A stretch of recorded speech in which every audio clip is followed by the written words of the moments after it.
The Honorable Elijah Muhammad taught us that separation is the only option. The Grand Wizard of the Ku Klux Klan wrote a letter to the Nation of Islam in 1960 and said, in the future, how we will get you is in the police department, is in the grand jury, as being your judges and your employers.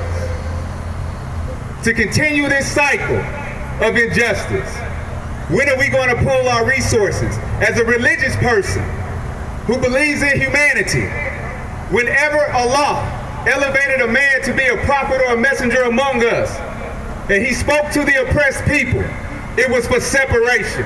It was to come out of that environment. Integrating and trying to integrate into a system, we should continue to try that because we fought for those rights. But the end result is going to be separation. In the book of Revelation, there is a mystery Babylon that is treating the people unfair for over 400 years. Are y'all hearing me? Yes. Those same people have to be led out, and they are being led out, slowly but surely. As this police brutality continues, and it will continue, as we try to hold these people accountable, and we will continue to try to hold them accountable, we are going to have to unify. The Honorable Minister Louis Farrakhan says that our unity is more powerful than an atomic bomb. If you did not know, America is for sale. If you did not know, those who are in our community spend trillions of dollars to hold up what we call a justice system. If you did not know, if they get tired of hearing from some of them, they will pull their cards because they have to be licensed by the same people who you're saying that you're going up against. This is a systematic system. This is a system that is against the indigenous population of the earth. In the Bible, Paul says that we are dealing with wickedness, spiritual wickedness in high places. We are dealing with spiritual wickedness in high places. So if that wickedness is in high places, how do you satisfy that wickedness? How do you turn that wickedness? When everyone who spoke out against the injustice during that wickedness in the historical context was killed. You kill the leader and the sheep will scatter. And that will continue to happen until we understand that unity is our only solution. We must pull out of her, as it says, come out of Mystery Babylon. Come out of the thinking, start buying land, build our own schools, patrol our own neighborhoods. Have we become cowards to the system? We have. Because we're not even following the Bill of Rights. We're not even following the Constitution that says that if we are dissatisfied with the government, that we are allowed to set up militias and change the government. Read every single letter that they put in front of you. This is nothing new to us in the black community. This has been happening to us throughout the time in our historical context. So when are we gonna get it? When are we gonna become real men and stand up for what we really believe in, what we know that we have to do? You can prolong it another generation, but one generation is gonna do it. One generation will be like Joshua and take the land. One generation will be like Moses and lead the children out.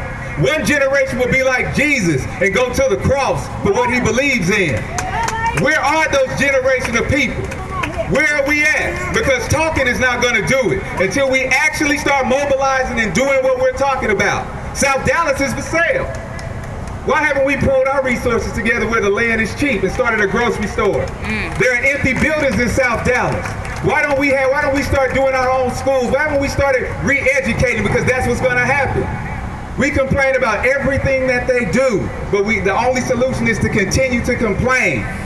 Our elected officials know how high they can go. Our police officers, our judges, our lawyers know how high they can go because the people have to mobilize in order to make change. Change has not come to a people who have begged the oppressor for forgiveness. That's right. Change comes when the people mobilize and change the oppression. We are being led by an oligarchy of people who have us all fighting amongst each other in classism and racism. And we don't see it. We are the most educated people in society today, but we don't see it.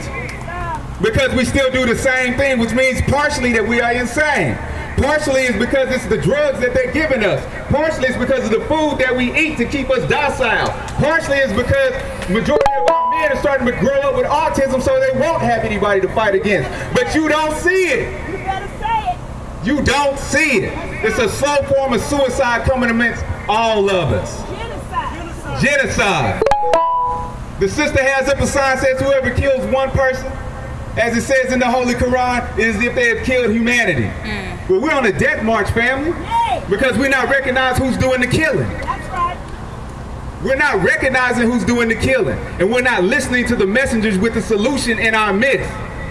We're listening to the same people who got the same contents of the people of old, as the Holy Quran said. Those of old speak the same language.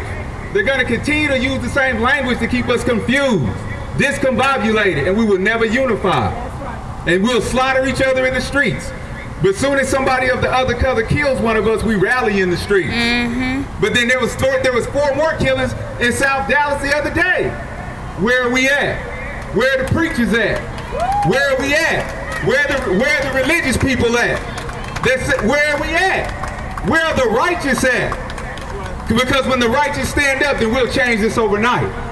We won't have to wait till another child gets killed in the street and another mother has to bury her child. That's insanity, family. That's insanity that we continue to watch this. This is how they radicalize all the other groups around the world. By killing off their leaders until one stands up and then they have to fight. And then they put it on the news and put it in the name of a religion. When it's really all about survival and humanity. Because they dig deep and they want to fight. If you don't understand, we are being held to the slaughter, family. Honorable Minister Louis Farrakhan teaches us, and I'm going to leave on this note, that our unity is more powerful than an atomic bomb. And he also says that if we don't receive justice, what is the or else? What is God's judgment? How does God judge a land? Are we paying attention that the dollar is falling? Are we really looking at how the weather is changing? Are we paying attention to the historical context of how God or Allah has killed off civilizations in the past? And we're living in the days of judgment of that last superpower. Do you really think that Al-Qaeda is going to come over here and destroy the United States? Do you really believe that? No one will destroy the United States but Allah. And you will witness it. Live and in color. God will destroy the United States for the injustice that it's doing to its people. There will not be a foreign government that comes over here that can touch this land. The United States is too powerful for that. If it happens, it's because they allowed it to pass some laws, to pass legislation. You don't believe that, but you don't understand the mind of Satan. They've been doing it all throughout time. And you got the internet, and you got these smartphones, but you ain't smart. We have to mobilize, quick, fast, in a hurry. And all of Pharaoh's magicians who run with these people, who try to keep you docile when things happen, look at them again.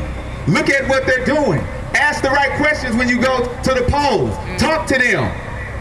Film them. You got these phones. Watch them. And you'll see who they really work for. They're doing it for the dollar. But when the dollar falls, and then they run back to you, then let's see what's going to happen. Because it's going to happen. So I'll leave you as I came before you in the greeting words of peace and paradise of Assalamu alaikum. Malaikum salam.